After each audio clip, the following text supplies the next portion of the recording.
ओम शांति। आज की मुरली 20 मई 2026 के मुख्य बिंदु।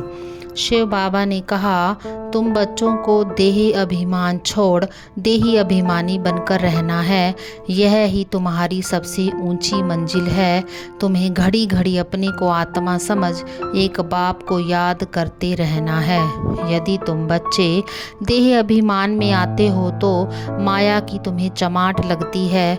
जो बच्चे देही अभिमानी होंगे वही ज्ञान को अच्छी रीति धारण कर सकेंगे। बाबा ने कहा, तुम्हें योग में रहकर अपना और सबका कल्याण करना है।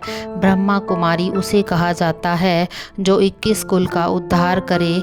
तुम बच्चे अपने को बीके कहलाते हो तो तुम्हें हर समय शिव बाबा को याद करते रहना चाहिए। बाबा ने कहा, मीठे बच्चे, तुम्हें हमेशा अपने आप को चेक करना है कि हम कितना समय बाप को याद करते हैं।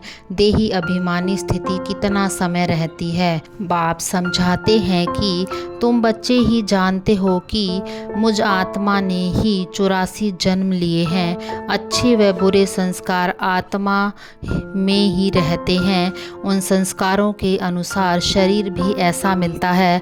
सारा मदार आत्मा पर है। जन्म जन्मांतर तुमने लौकिक बाप को याद किया है, अब पारलौकिक बाप को याद करना है। बाबा ने कहा, तुम बच्चों को पहले पहले दूसरों को यह पाठ सिखाना है कि अपने को आत्मा निश्चय कर बाप को याद करो तो तमो प्रधान से सतो प्रधान बन जाएंगे। यही लेसन पक्का कराना है। तुम बच्चे ही जानते हो कि भारत बहुत उच्च था। जैसे ईश्वर की महिमा अपरम अपार है, वैसे भारत की भी महिमा अपरम अपार है। बाप भारत में ही आकर तुम बच्चों को विश्व का मालिक बनाते हैं। शिव बाबा भारत में ही आकर स्वर्ग की रचना रचते हैं तो जरूर यहाँ ही रचेंगे, स्वर्ग में तो नहीं आएंगे। बाबा कहते हैं, मैं स्वर्ग और नरक के संगम पर ही आता हूँ, कल्प कल्प के संगम पर आता हूँ। धारणा के लिए मुख्य सार। ज्ञान को अच्छी रीति धारण कर देही अभिमानी बनना है। यही मेहनत है, यही ऊंची मंजिल है। इस मेहनत से आत्मा को सतो प्रधान बनाना है। जिन बनकर याद की यात्रा करनी है। माया कितने भी विघ्न डाले लेकिन मुख से मुलहरा डाल देना है। माया से तंग नहीं होना, एक की याद में रहकर तूफान हटा देने हैं। वरदान। साधनों को यूज करते हुए साधना को अपना आधार बनाने वाले सिद्धि स्वरूप भव। स्लोगन।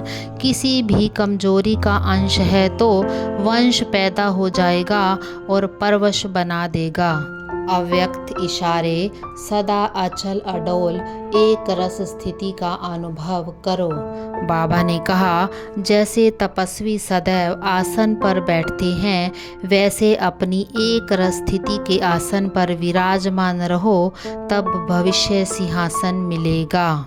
आज की मुरली में बाबा का मुख्य इशारा यह है कि माया के तूफानों से बचने के लिए तुम बच्चों को देही अभिमानी बनकर सिर्फ बाप को याद करते रहना है। ओम शांति।